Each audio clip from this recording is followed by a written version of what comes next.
так вот временно лечится скрип в тягах. Оп.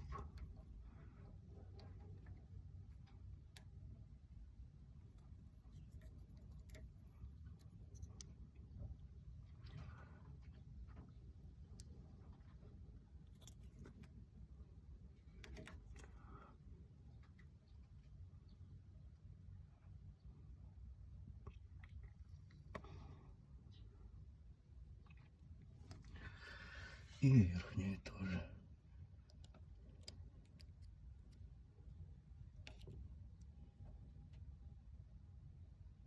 Это лайфхак. Но это временно.